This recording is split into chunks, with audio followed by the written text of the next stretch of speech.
Welcome, everyone. If you're able to turn your cameras on, it would be great to see you. If you can't turn your camera on, that's okay. Welcome, everyone. This is the second session of the Reimagine series, Honeymoon and Heartbreak, the Life Cycle of Relationships. Tonight, the plan is to help you move forward mindfully after a breakup. So the focus is going to be more on the heartbreak than the honeymoon. My name is Andrew Engel, and I lead virtual public programs at Reimagine. I live in New York City, located in Lenape-Hoking. That's the indigenous name of the unceded land of the Lenape peoples. I acknowledge where I am and to remind myself that there's a lot of work ahead to undo the damage caused by colonialism and white supremacy. Please let us know where you're zooming in from.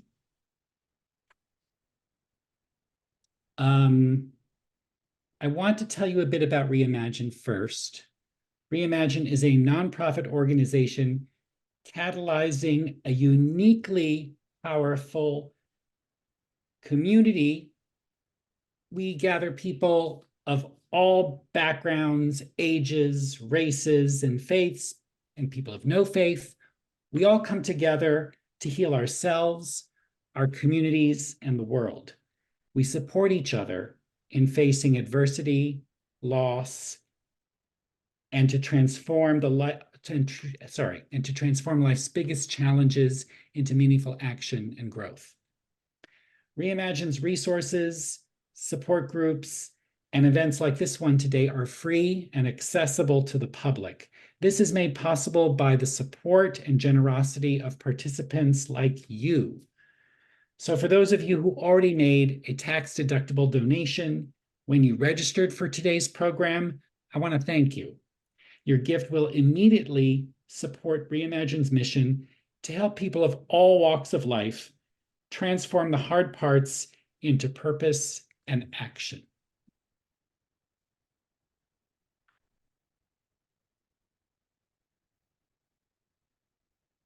We've been exploring topics looking at different aspects of loss, grief, and struggle through the lens of post-traumatic growth. Previous series have focused on aging, money, career, climate change, and addiction. We've been asking a lot of questions as part of this 3-week series on relationships. Last week, we heard some powerful testimony from a father who founded an award-winning nonprofit to help other divorced fathers struggling with the court system.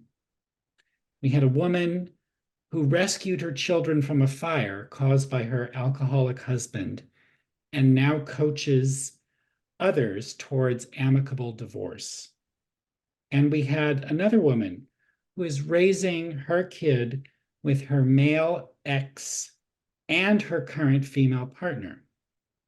And we also had a teenage son who advises other children of divorced parents. Before we begin, I want to offer a few tips. For those of you who wish, you can click on the CC icon to get a live transcript of what's being said. And you can save the chat by clicking on the 3 dots in the chat box. Feel free to send me a note. If you have any technical issues, I may be able to help you. And I want everyone to know that everyone who is registered for this event will receive a follow-up email with a recording.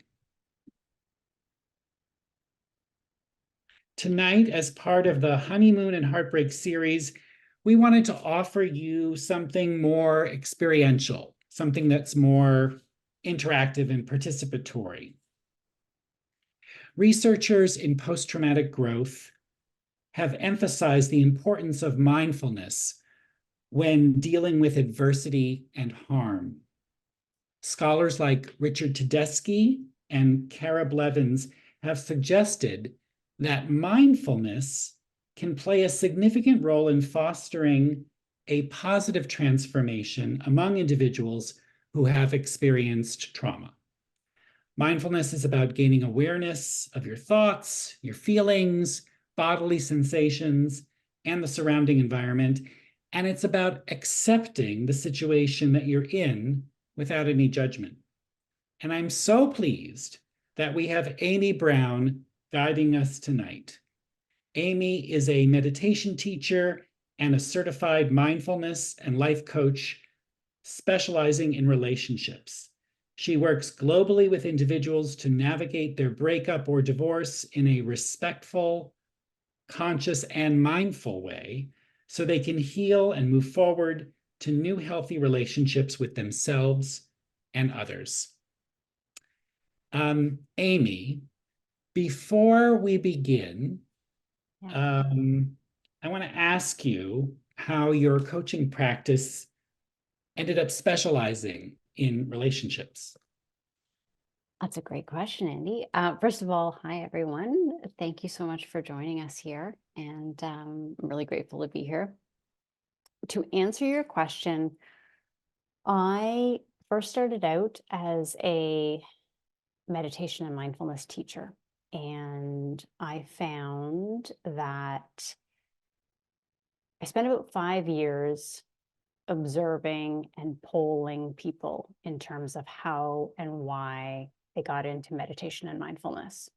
And overwhelmingly, it was due to some type of life crisis. And the majority of that was a relationship breakup, whether divorce, breakup of a significant relationship. And so I actually started specializing in that because I saw that as almost a gateway to move into shifting your entire life. Breakups tend to be times when we introspect, we reevaluate, we shift. It's one aspect of our life is shifting, and it's an opportunity to shift many aspects of our lives. And meditation and mindfulness obviously permeate into all aspects of our lives. So that's how I started moving into the relationship sphere, was as an access point to help people shift their whole life.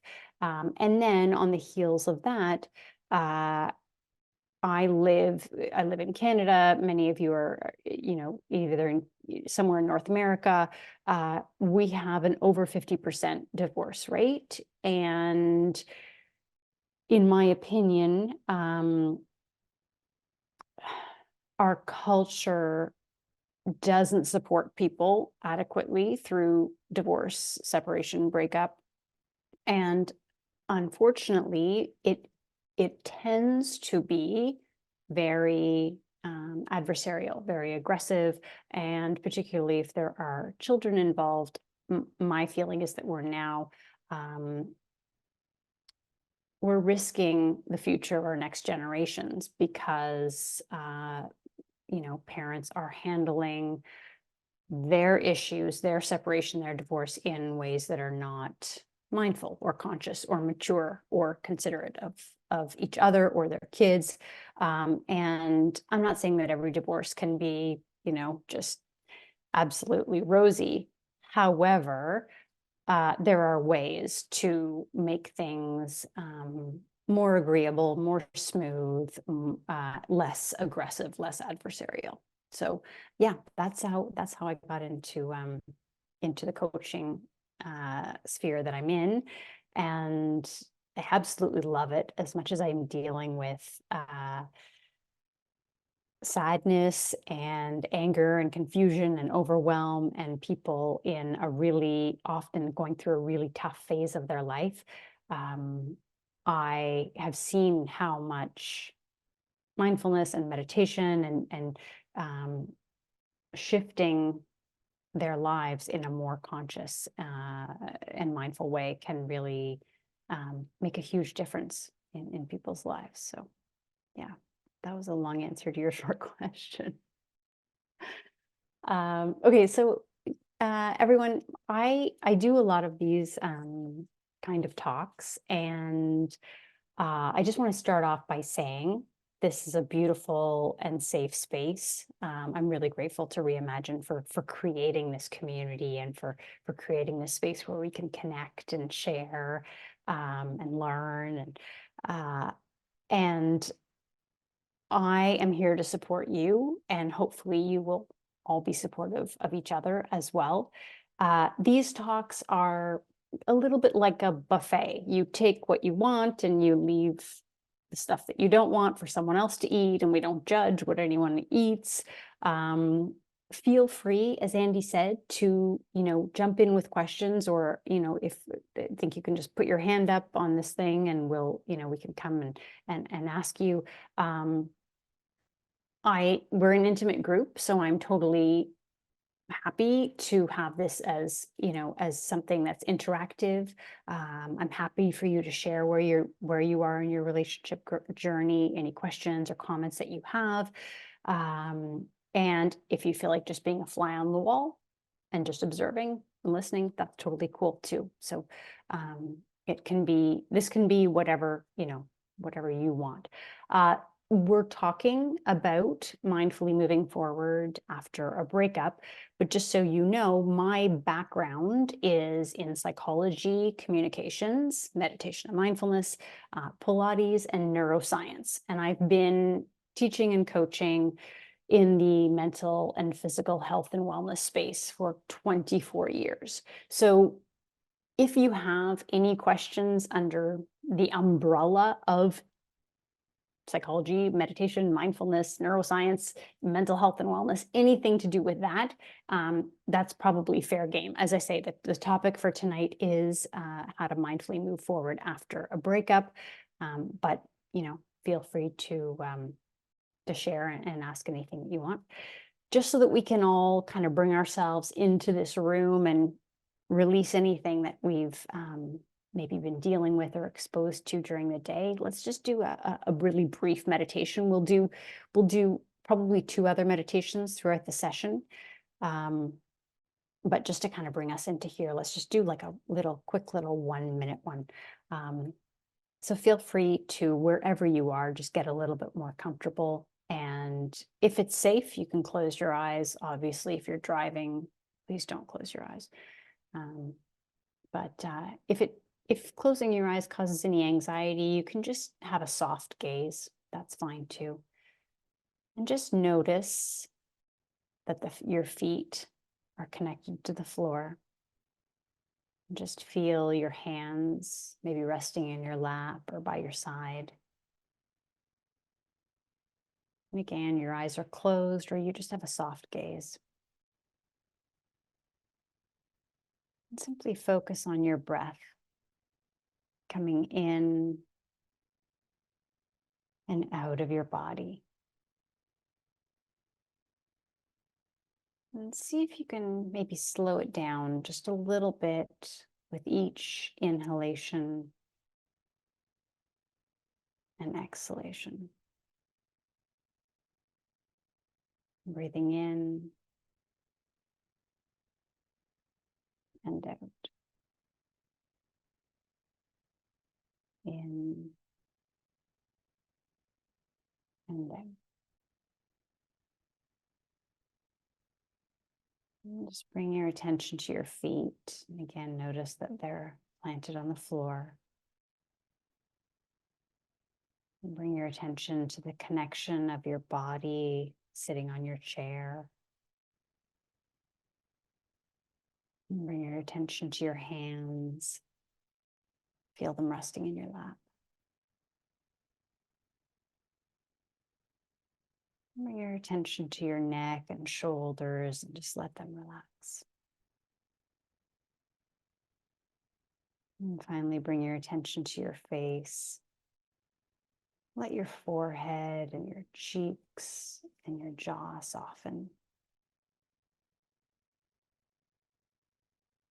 And take one more deep breath in. And then as you exhale, slowly open your eyes.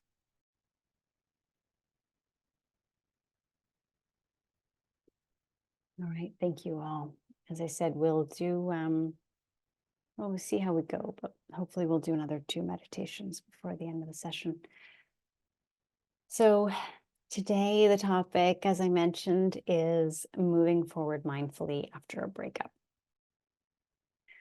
If you have just experienced a breakup or are still processing a breakup from a while ago, the first thing that I would encourage is to please be patient with yourself. Your mind and your body, right down to the cellular level, are making huge transformational shifts.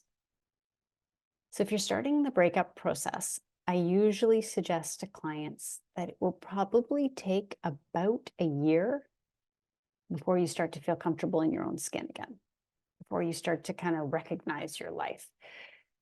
Everyone's timeline is unique. I want to emphasize that everyone's timeline is unique, depending on the length of the relationship, the significance of the relationship. If it was a brief relationship and you weren't very invested in it, then maybe you'll feel like you want to move forward faster. But if it was a significant relationship, particularly if there was children involved, the healing can take years. And most people want to shortcut this process. I know I did.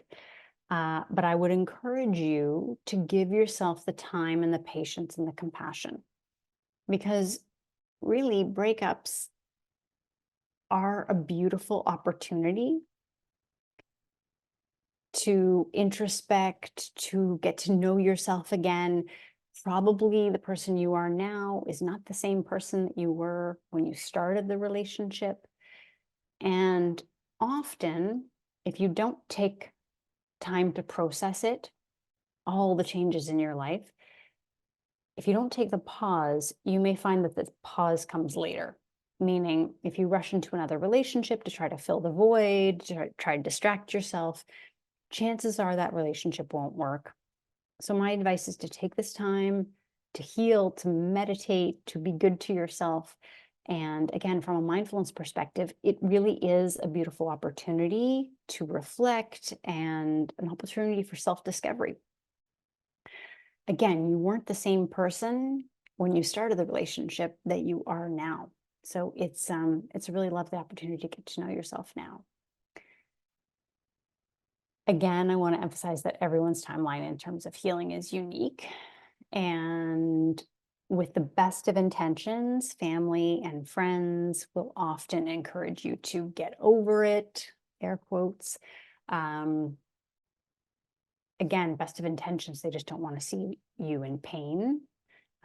So they'll encourage you to get back out there, and they'll encourage you to, to be over it and maybe before you're ready. And my suggestion is just to not let anyone make you feel like you should be in a different place in your path.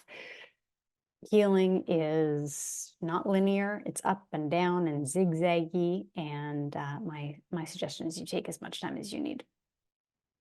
One of the essential steps in terms of healing is to feel your feelings. You may have heard the Robert Frost quote, the best way out is always through. And that means let your emotions move through you, even the difficult ones. And I know it can be hard. One of the best ways to move forward is to acknowledge your feelings, to give a voice to the part of you that's feeling mad or sad or overwhelmed or disappointed or embarrassed. Yeah, that's not how I thought the relationship was going to go. This is not where I want to be. Oh, what if no one ever loves me again? Well, if I couldn't make it work with that person, how am I going to make it work with somebody else? What if I'm difficult to love? Hold space for all of those feelings. They're all valid. Those are truthfully the universal feelings that generally come up. And especially in some cultures, we've been taught to repress feelings, to just stuff them down, or we're tempted to numb our feelings. And numbing can come in the form of, things that we've heard of, like drugs, alcohol, drinking, or drinking, drugs, alcohol, indiscriminate sex, relationships. But it can also numbing can also come in terms of socially acceptable forms like excessive busyness, being a workaholic, obsessively working out, training for marathon after marathon. Basically, if we're trying to outrun something, if we're trying to not feel something, then it's a numbing technique. And I would encourage you instead to acknowledge and experience your emotions in a safe way. Emotions are energy in motion. They need to flow through us. So we don't want to have stuck emotions. So we just want to let them flow, maybe not at work or in the grocery store, but when we're in the privacy of our own home, where we can just let them release, it can be really, really therapeutic. And some safe, healthy ways to express emotions: yelling into a pillow, punching a pillow, crying in your car, crying in the shower, shaking. So again, the energy in motion, it has to flow through your body. I like shaking a lot. So when a dog comes out of the bath or out of the lake, they just like shake it all off.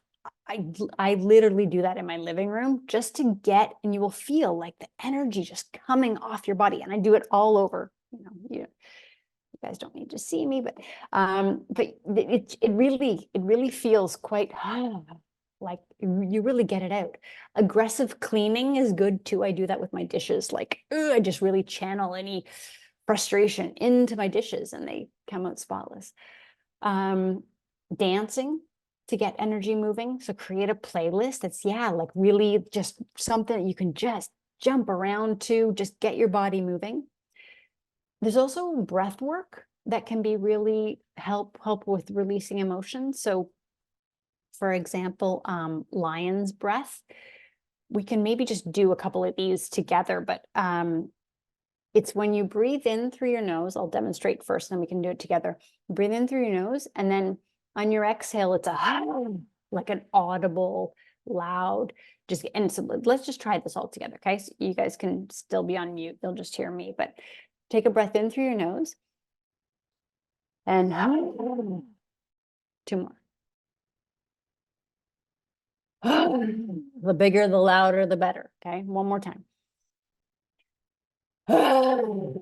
Again, not in the grocery store, but in the privacy of your own home, really therapeutic. And, even if you're having an argument, if you're frustrated, you do 10 of those lion's breaths, and by the end of it, you've forgotten what you were frustrated about. Journaling is also great. Lots of different forms of journaling. So you can do something like, Andy captured our faces on Zoom. Great. Tongue out, big mouth, lovely.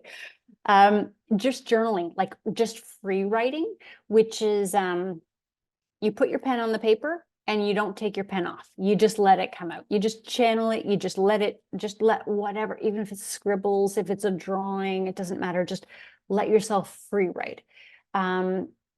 Another good way to journal to get the emotions out is journal prompts. So, what are you struggling with? And just write it out. What are you frustrated about today? Just journal it out.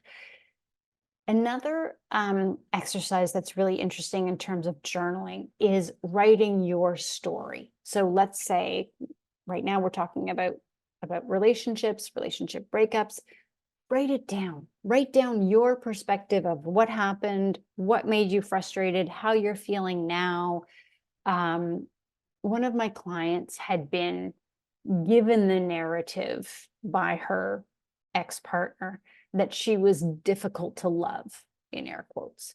And this had been kind of dripped through the relationship, like, oh, I'm such a good partner because I love you, even because you're difficult, even with all the stuff that you have, even the person that you are, you're tough to love. You're a lot. And it just kind of had this narrative had kind of been trickled, and it wasn't something that was in her conscious mind.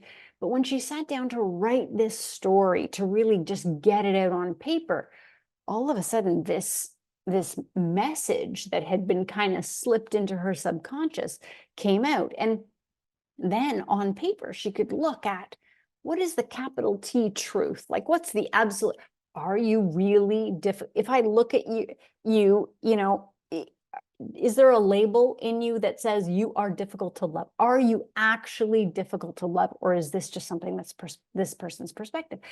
And it turned out that this was just the story that she had been told. It was not fundamental to who she was. So as an exercise, just writing out your story is a really great way to get the emotions flowing out of you.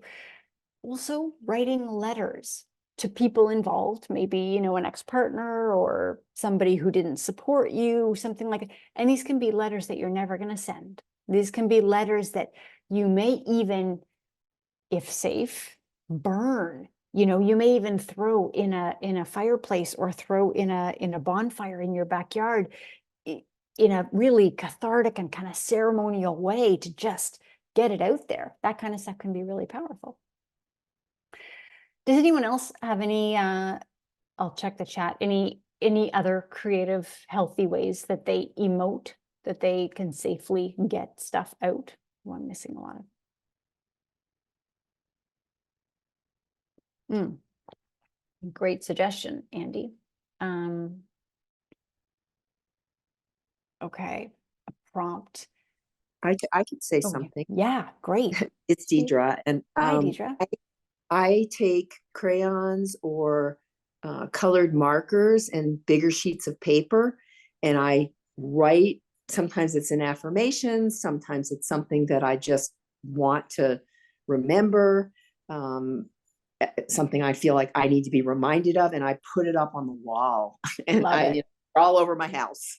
Love it. Love it. I love the crayon too. Like, that's just tapping into, we all as kids used to know that feeling of a crayon on paper. That's fantastic. I love that. Thank you for sharing, Deidre. Thank you. Does anyone else have any ways that they emote? Anything that they, creative way to get stuff out, move stuff through?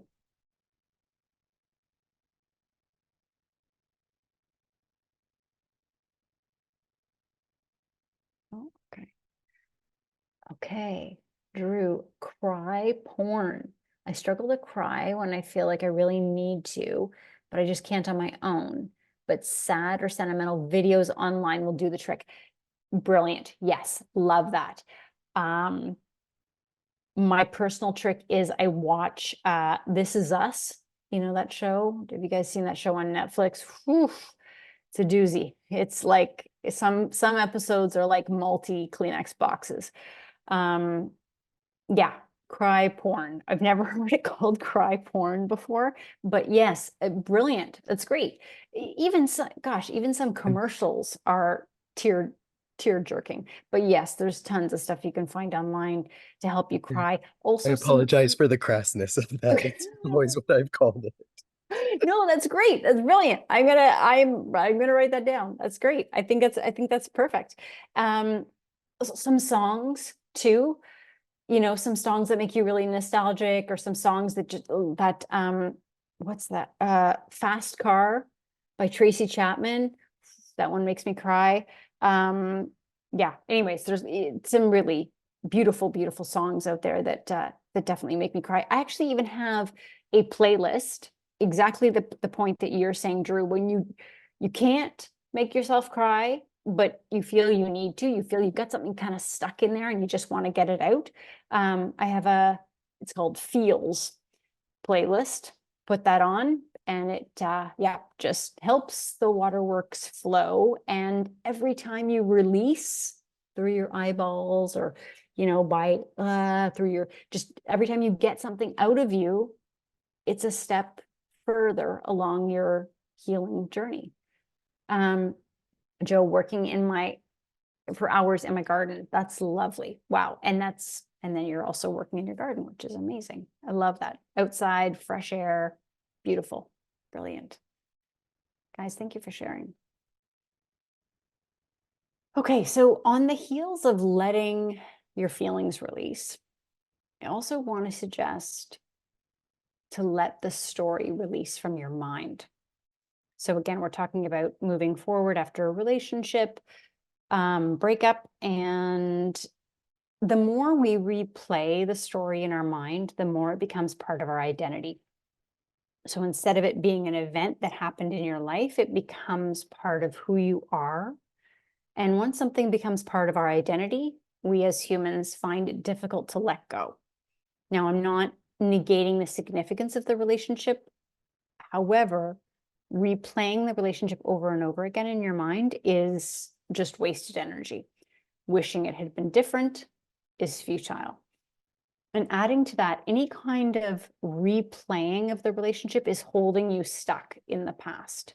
So it's important to know that your subconscious doesn't know the difference between something that is real and something that's imagined. So we're literally making your body and your nervous system oh, Margarita doesn't have sound. Can everyone else hear me? Yeah, okay, cool. Margarita, I don't know what to suggest. I know there's captions. If you can. Margarita, I'm going to suggest you leave the Zoom and come back. Yeah. Unplug and plug back in. That's always the best way. I don't think she can hear you. Oh, good point. Good point. Can we put that in the chat, Andy, maybe? Yeah, okay, cool.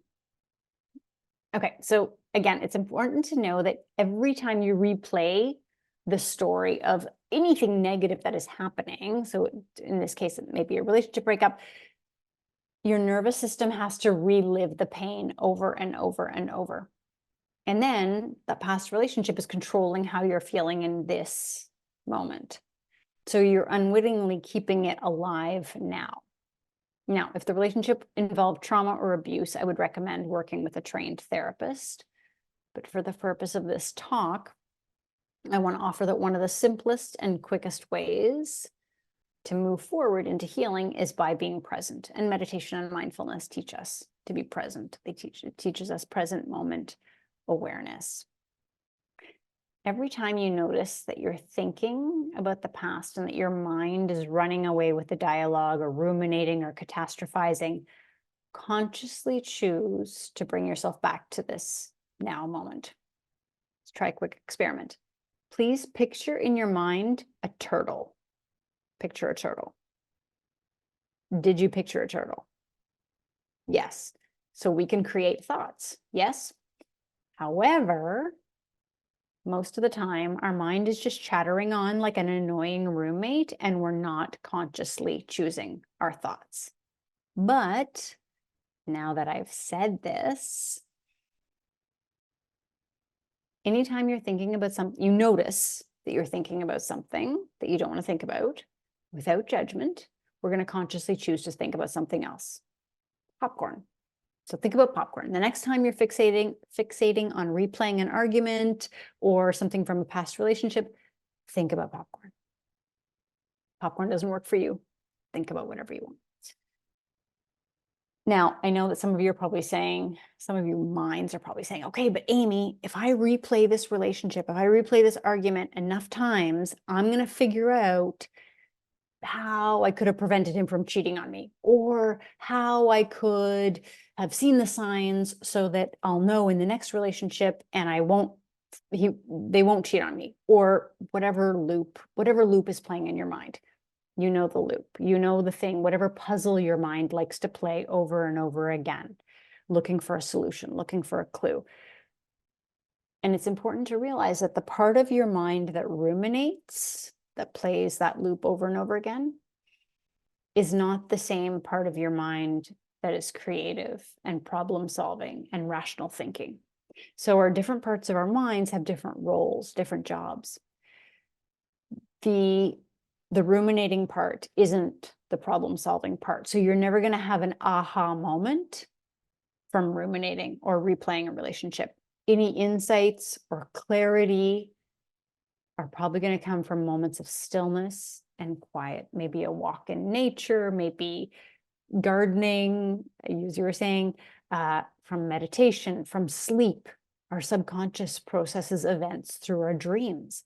You know how when you're trying to think of someone's name, or you're trying to figure out a solution to something, or even something like you're trying to get a word from a crossword puzzle, something like that.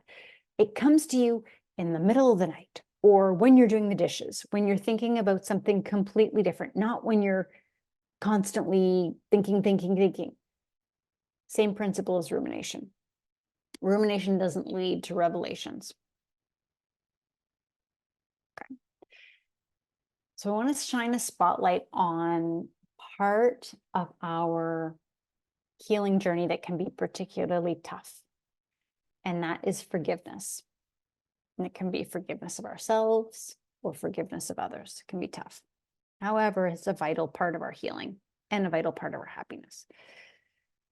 Now, it might be forgiving our ex-partner, might be forgiving ourselves for how we navigated the situation, might be forgiving our friend or our mother who wasn't supportive of us during the breakup. Let's be clear that forgiving is not condoning. It's not forgetting. Doesn't excuse what happened. It's just relieving us from the burden that we've been carrying that we may not want to keep carrying. So it's like dropping an emotional load, makes us lighter, makes us less tethered to the past. So forgiving allows us to live more freely in this present moment. And it's really one of the greatest gifts that we can give ourselves or others. It takes forgiveness to courage to forgive. So we're going to contemplate now, and we're going to do a meditation about this. We're going to contemplate the 3 different directions of forgiving. And I'm going to ask you, feel free to share if you want, which of these 3 you struggle with the most. So there's asking someone else to forgive you, there's forgiving someone else, and then there's forgiving yourself. Feel free to unmute yourself or just put it in the chat, or just answer to yourself if you're more comfortable with that. I'll answer first. I struggle with forgiving myself. I hold on to stuff, beating myself up about things, decisions I made, or the way that I handled something. I hang on to that way longer than I should. I hang on to it way past the point that I've learned my lesson. I know I would make a different decision moving forward. I still beat myself up about it. I think I saw something in the chat there. Forgiving myself. Yeah. Forgiving myself. Forgiving yourself is a tough one. It's a tough one. Myself. Forgiving my ex. Yeah. Cool. Yeah. Definitely forgiving myself. Interesting. Okay. Spouse. Soon to be ex. Okay.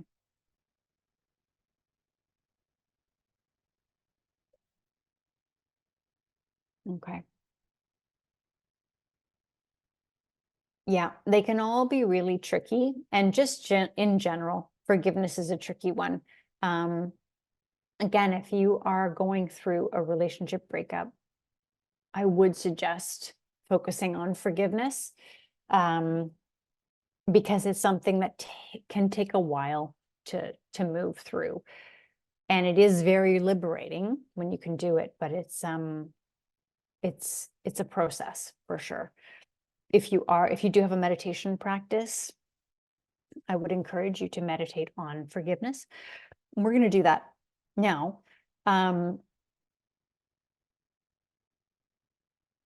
Just before we do, though, I want to say that sometimes, depending on the situation, we can actually, go to someone and apologize, or we can write them a letter apologizing, or we can write them a letter asking for their forgiveness, something like that.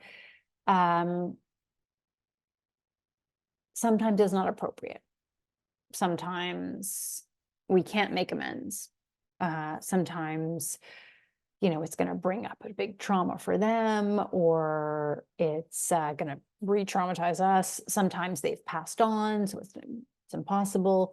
But we can always work with forgiveness on an energetic level, whether it's forgiving someone else or forgiving ourselves or asking someone else for forgiveness. We can always do it through meditation. And again, it's not a quick fix. It's not like an instant, and you never think about it again. boom.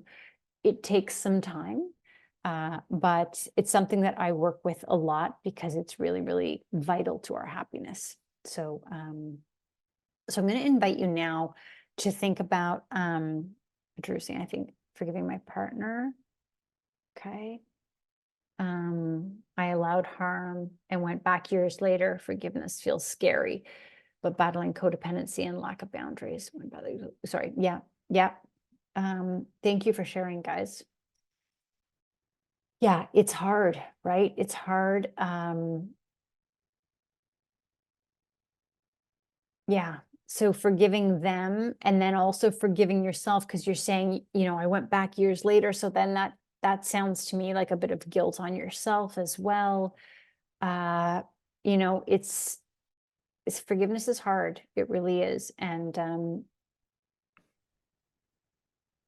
again, it doesn't mean condoning, and it doesn't mean forgetting, and it doesn't mean not learning from the lessons.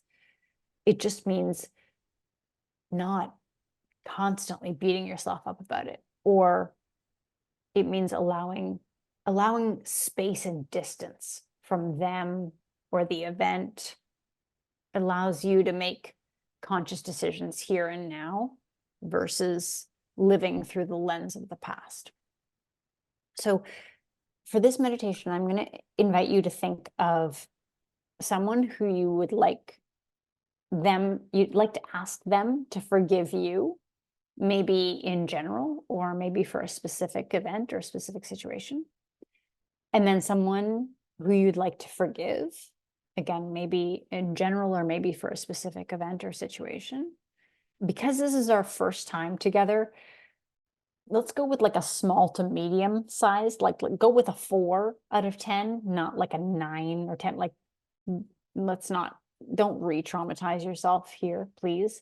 Also, because it's a group setting, so I am here to support you, but I'm not just focused on one-on-one. And then let's also think of an instance where you would like to forgive yourself for something. And again, it might have been a specific thing that you did or you perceived as a wrongdoing, or it might be a more general, like a time in your life where you were just making decisions that you wouldn't make now. Okay. If you can't think of all 3, that's okay. It's all right. But just feel free to get yourself comfortable. We're just going to do this in a meditative format.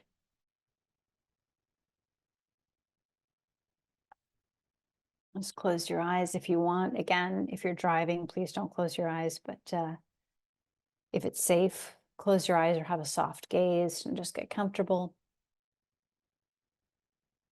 And just notice your breath as it moves in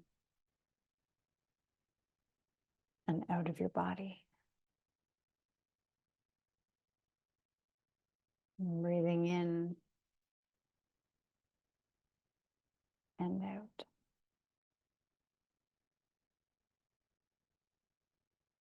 And if your mind wanders, that's completely fine. We're humans, we're designed to think. If you notice that your mind has wandered, simply bring it back to the feeling of your breath moving in and out of your body, the sound of my voice.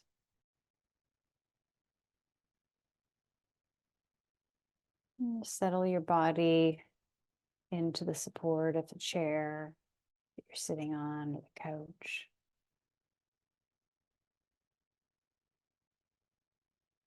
And for this meditation, in your mind's eye, let's ask your higher self. You can, angels, guides, God, universe, whatever higher power works for you, whatever one you wish. And just ask,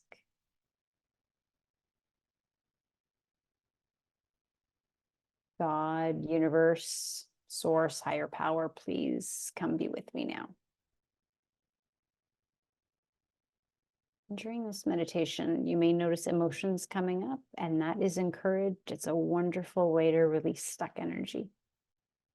So please allow the emotions to flow through you.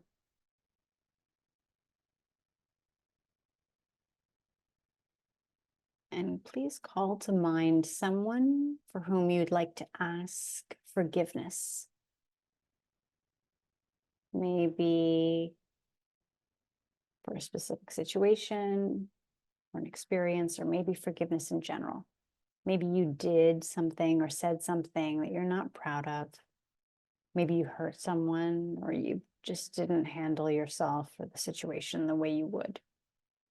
And if given the opportunity to do it over again, you would do it differently.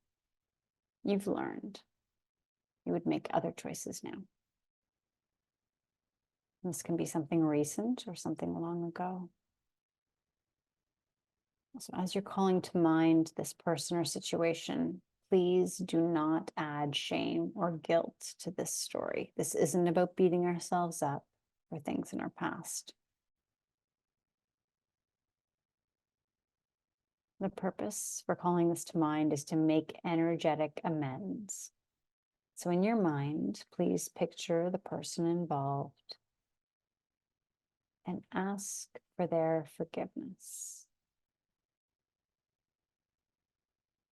And the universe, God, source, is speaking for them now and grants you forgiveness, full forgiveness for anything that you perceive as wrongdoing. Allow the feeling of forgiveness and love to shower over you like a waterfall, purifying you, releasing and washing away any shame or guilt or regret that you're holding. And just let it go. Sit with that for a minute.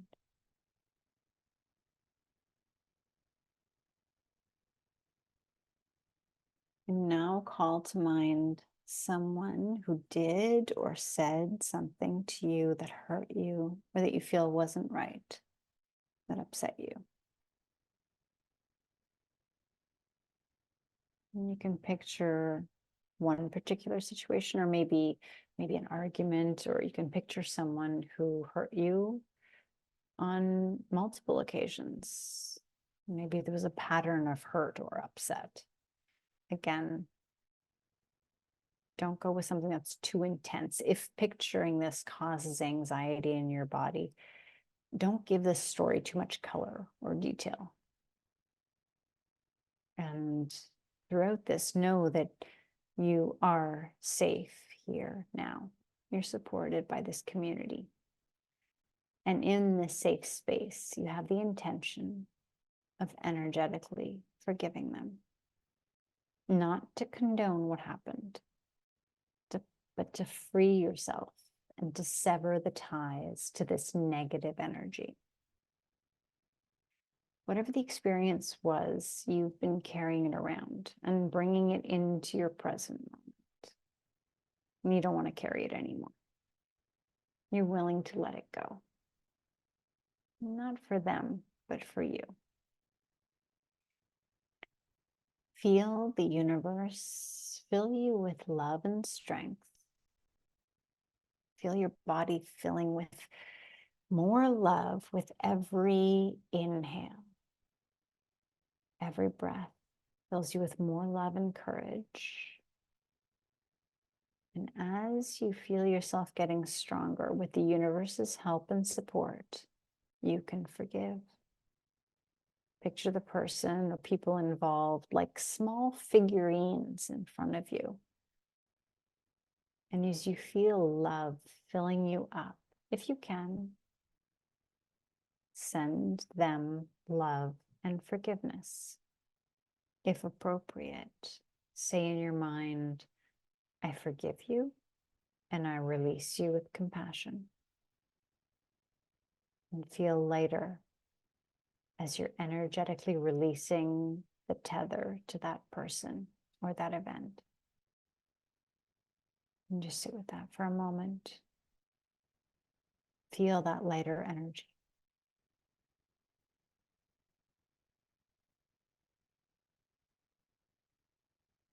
We now call to mind one moment or experience or situation where you would like to forgive yourself. Picture a moment that you've been carrying around with you like baggage, and you would like to lay that baggage down. Again, please do not add shame or guilt to this story. Just picture the moment and know that you would choose differently if given the opportunity. With the strength and love of the universe, God, Source, you are forgiven. You are perfect, perfectly imperfect, as we all are. And the universe forgives you. With the universe's support, feel you forgiving you.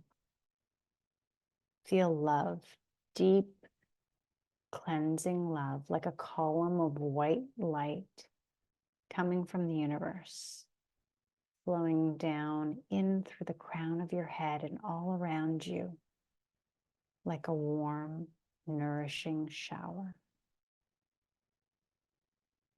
Feel lighter, like you've released something from an old version of yourself.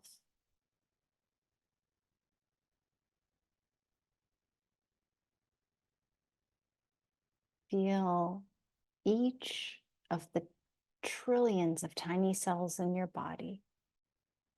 Feel each one illuminating and alive with the light of the universe. And just sit with that for a moment.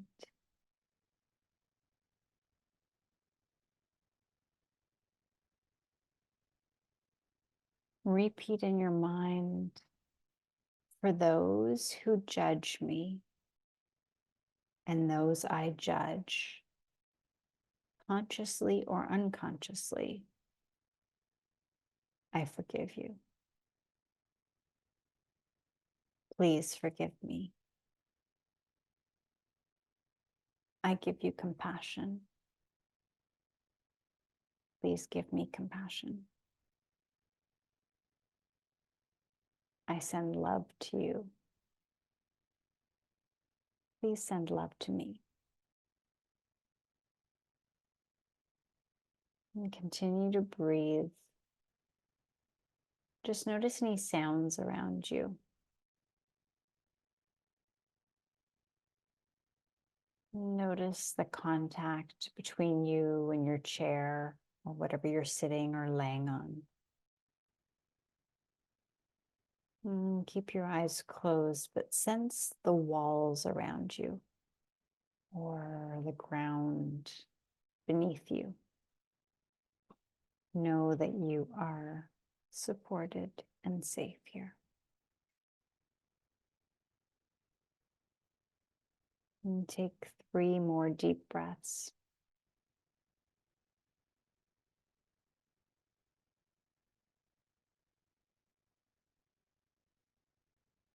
And on your 3rd breath, see if you can turn the corners of your mouth up into a smile.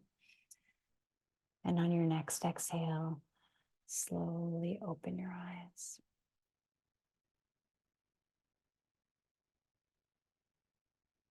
Thank you for meditating with me.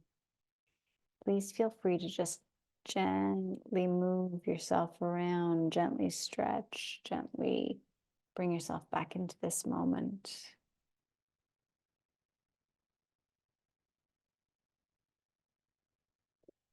You guys did amazing. I saw some beautiful emoting there. Well done. Well done. Does anyone want to share anything that came up for them? Anything that they noticed in their bodies at any point? Maybe their body had a physical response to what they were mentally picturing.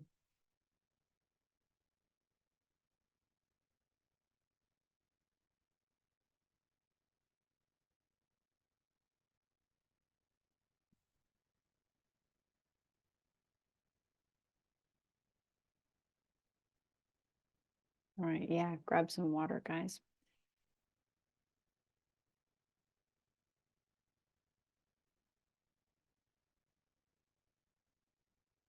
Nice. Okay, Melissa, just a physical sense of lightness. That's beautiful.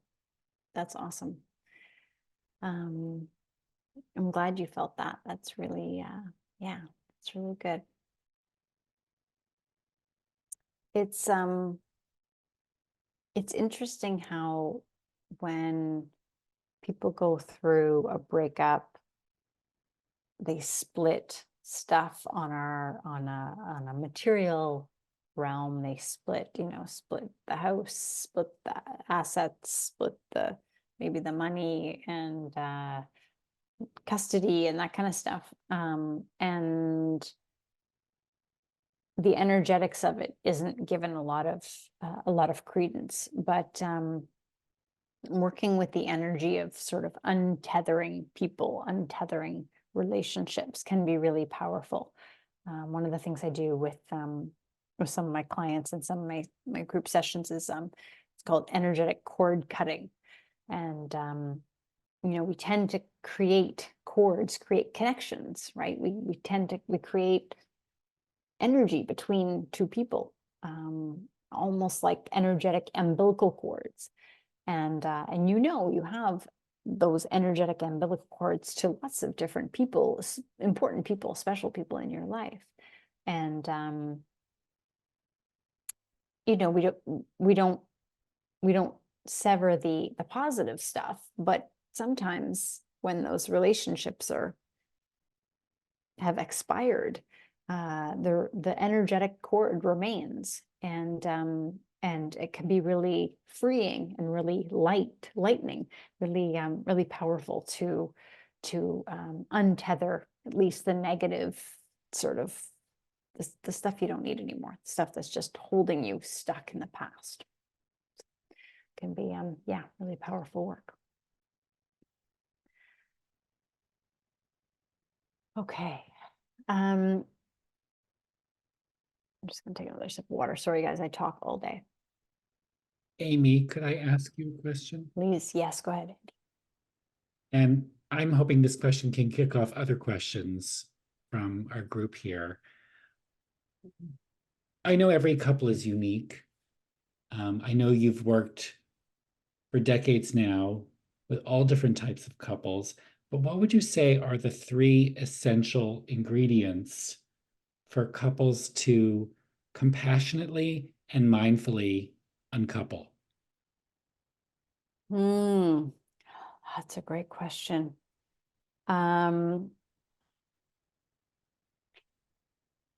Respect is huge. In a relationship, respect is huge. In a split or uncoupling, respect is huge. When respect is gone, it's really hard to get back. And that is something that, if there's kids involved, kids sense if their parents don't respect each other anymore, just in their body language, the way they talk, the way they behave towards each other. Respect is a tough one. Respect is one of those ones that then there's many predictors of whether or not a relationship will a couple will stay together. But in my opinion, respect is one of the ones that is, once that's gone, it's tough. It's not impossible to get it back, but it's very difficult. And so same thing with uncoupling. It is difficult to navigate when there isn't a mutual respect. So that's huge. A vision towards a greater good, so a bigger picture. And that is more, if there's children involved, a putting aside one's own ego and realizing that for the good of the kids, we're going to handle this in a mature, respectful, conscious way.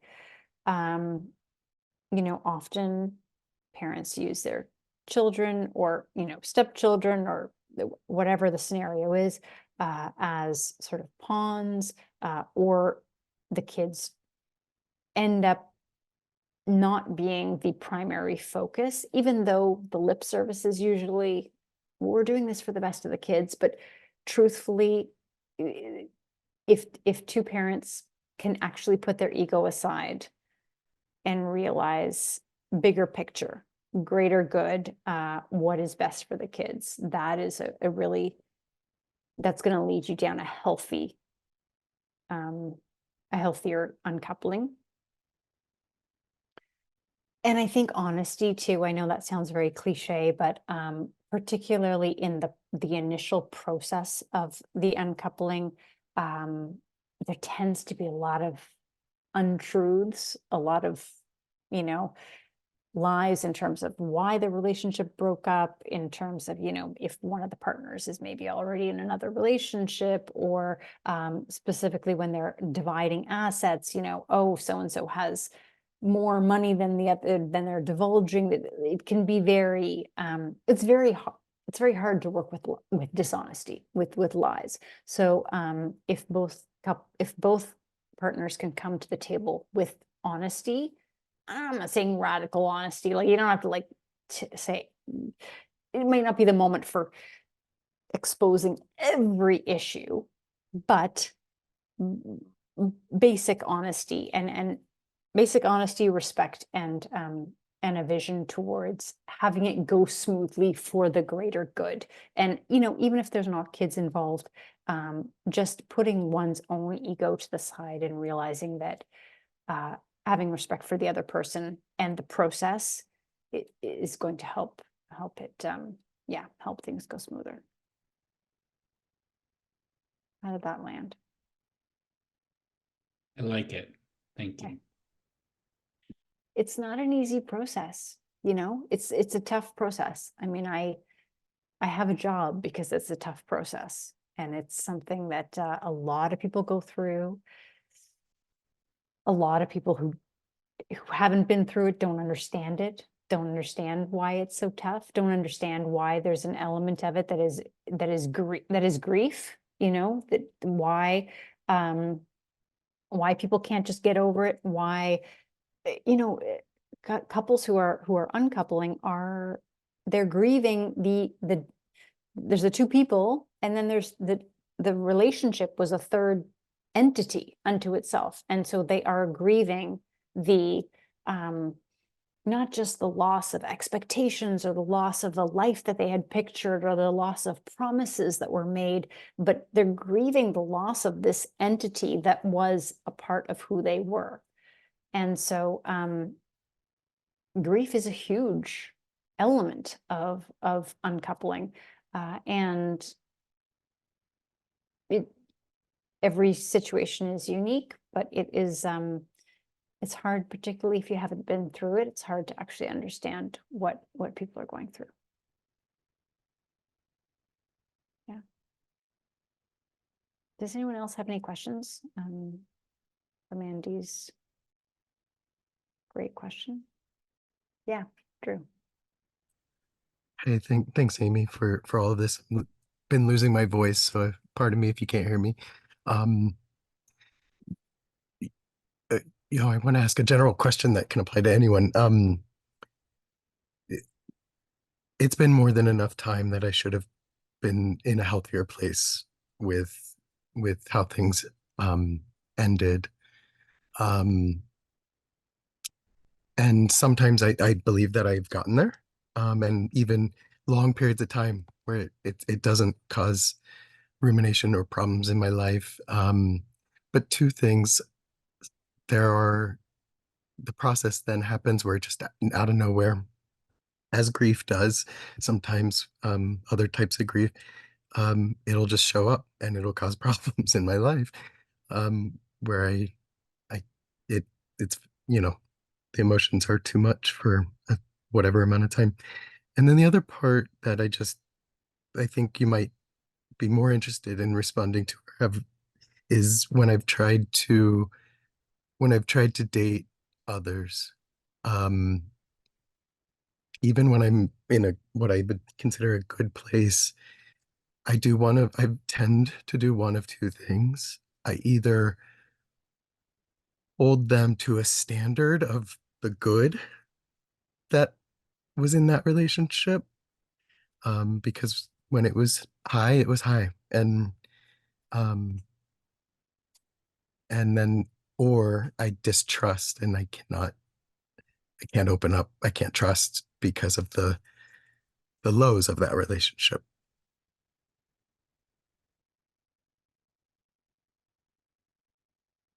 Okay. Thank you for sharing, Drew. So the first thing that I just noticed is you had said I should be further along in my healing than I am. And I would encourage you to be so patient and compassionate and loving to yourself, because there is no should in this journey. There's no one who has the right to tell you where you should be or how you should be feeling or any of that. And as you said, grief it sneaks up on you. It's not linear. It's some days are great and some days are not. In terms of the trusting your partner, when you're dating, and then also maybe holding them, basically comparison to the past relationship.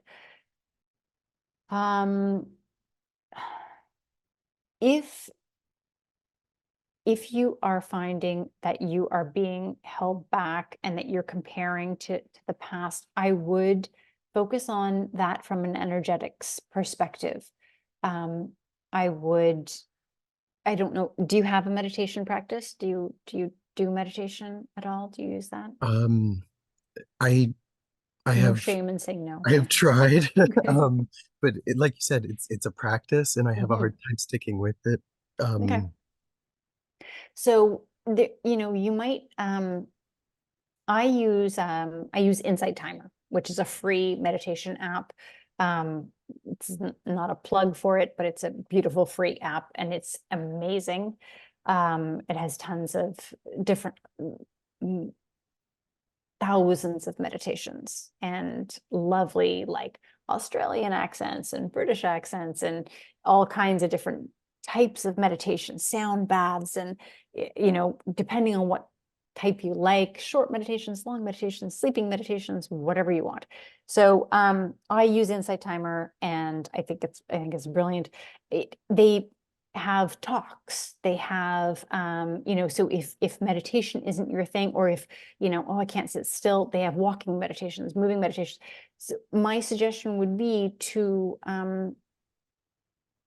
focus on untethering because it sounds like there's still some elements that are pulling you back into the past, because you're looking at your current relationship through the lens of that past relationship, which is, as you're saying, unfortunately doing a disservice to the current relationship, because you're not really giving them a fair go, because there's already your, not to go too much into neuroscience, but our nervous systems are wonderful at keeping us safe, and their primary job is to say, okay, we experienced something really horrible at one point and we're never going to experience that again. So even if this new person looks at us slightly the same way, if that sideways look feels slightly like that other person's look, then we're going to run. We're going to shut this one down. We're going to not trust them. We're going to, even if they're like, they just had an eyelash in their eye. They weren't even looking at us. But our nervous system is saying, no. All the panic alarms are going off. We experienced this problem. We experienced this pain. We're never going through that again. And so what I would do is focus on the root, the source, which is your nervous system feeling traumatized. I would maybe do some inner child work if that sits well with you. But I would do some calming of the nervous system so that you can, in this present moment, in this new dating relationship, say, okay, was this a sideways glance? Am I safe right now? Am I okay to trust this person? Is my nervous system, thank you, nervous system, for keeping me safe. but is this really a time to panic? Or am I just looking at it through the lens of something that happened in the past and I'm judging them based on past hurts? So yeah, so I would go with your nervous system and see if working on healing your nervous system helps you feel more comfortable and have more space to be able to maybe trust again, maybe trust them, maybe trust yourself, right? And judge this current relationship based on them and what's really happening now in this reality versus what maybe happened in the past. How does Yeah, that that's sound? really insightful. Yeah, thank you, Amy. Cool. Okay, thank you for sharing, Drew. I appreciate it. All right. Okay. Okay, Melissa. How can I continue to move on, air quotes, when my ex won't move out? Oof. I was the one who broke up. We agreed to still live together until we could individually find affordable housing. She did and started paying rent in August and continues to pay double rent from then to now. Okay, so she is okay. One of the things I love sharing in these group sessions. However, I get like this much information and then I try to give some advice. So she just to try to get some clarity, she is still living in your home, but has another place to go to. Is that right, Yeah. Melissa? Yes, it is. Okay. Um, that is really stressful. That is really stressful. And yeah, I'm really sorry. My heart goes out to you because I was in not a dissimilar situation. And I know that for me, my nervous system took a real beating during that because I was not feeling calm or happy or safe in my space, which is supposed to be my sanctuary. So, my two suggestions is one, you do everything that you can to keep you feeling calm and safe and you be okay with you be your biggest, your biggest bodyguard and you just take care of you. And then what can you do to make her move out? Like, is there anything that you can, she has a space. What's happening? Why is she still there? She's just trying to hang out with you. She wants to be in a relationship with you still. Yeah, no, she never really wanted to break up. So I think basically she doesn't want to leave because she knows everything will be different. So she's taking her time. She does have a lot of pain. I have to, allow for a lot of chronic pain, but I think she's basically not wanting to move on. So she's not. Yeah. I mean, I keep asking as gently as I can. Yeah. Is But there it's hurting you. It's hurting Yeah. you because you can't move on. No, I'm stifled. Would she, knowing that she was hurting you, like, does she, you know what I mean? Is her love so big that she would be like, okay, I'm not going to hurt you because this is obviously painful for you? Would she move out? Or can you go anywhere else for a little while until she moves out? I'm I don't somewhere know. else right now. I'm on a sanctuary because today happens to be the 1 year anniversary mark of my dad dying. So I'm at the place where I went to refuge when he died. So I'm away right now and I just found out about this workshop today, but Oh my I gosh, also just long welcome time. any time away from her now Yeah, because then I get the peace that I need. yeah, And I'm trying to be kind about it, but it's kind of getting to be a bit much. Yeah. She promised to be trying to do something about getting it together while I'm gone, but who knows? my heart goes out to you, Melissa. My heart goes out to you. Yeah, my suggestion would be within I mean, yes, it's lovely that you're trying to be so kind and compassionate and considerate. I would maybe be a little bit more direct and write it in crayon, with meaning like be very explicit about it. Look, this is hurting me too much. This is just delaying the inevitable. Like this is like a slow moving band-aid versus a quick band-aid.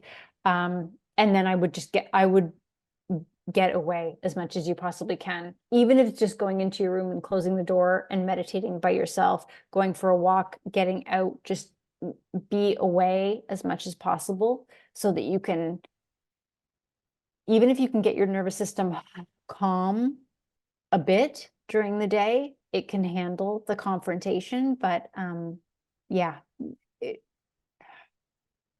I'm sorry, as a tough situation to be in. My suggestion again, just take care of yourself as much as possible. Thank you. I mean, I am becoming an expert in extreme self-care. Amazing. And at some point, she will move out. And at some point, you will be able to really, breathe again. And yeah, I'm sorry. That's a really tough situation. I would just try explain, have as many conversations with her as you need to just emphasize that this is really causing pain for you as well, especially if she's already got a place. Yeah. Yeah. Thank you. Thanks for sharing, Melissa. Amy and Yeah. everyone, I'm so sorry, but we're out of time now.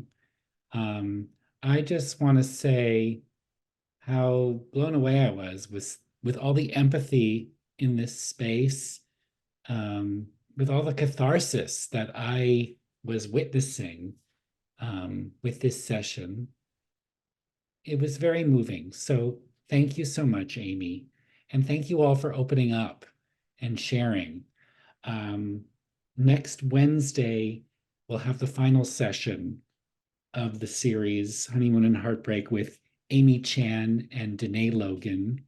These are two leading authorities on healing hearts. We'll be discussing the small, sweet steps that are necessary to grow after the grief of unfulfilled expectations. And I want to thank you all again for those of you who made a donation tonight. There's a link in the chat in case you want to consider that. I've also provided Amy's links. Please follow her. Please reach out to her through her website if you wish. And I hope to see all of you next Wednesday. Thank you all so much. Indy, thank you so much for organizing this. Thank you for having me. Everyone, thank you so much for sharing. You're such a beautiful group. I love hearing the stories. I love doing these. And then I follow up with me. Let me know how you're doing. Let me know how it goes. Because I love hearing the continuation of your journey. Again, thank you everyone so much for being here tonight. I'm really grateful to be able to share this space with you. Thank you all. And thanks again, Andy. Thank you. Good night, everybody.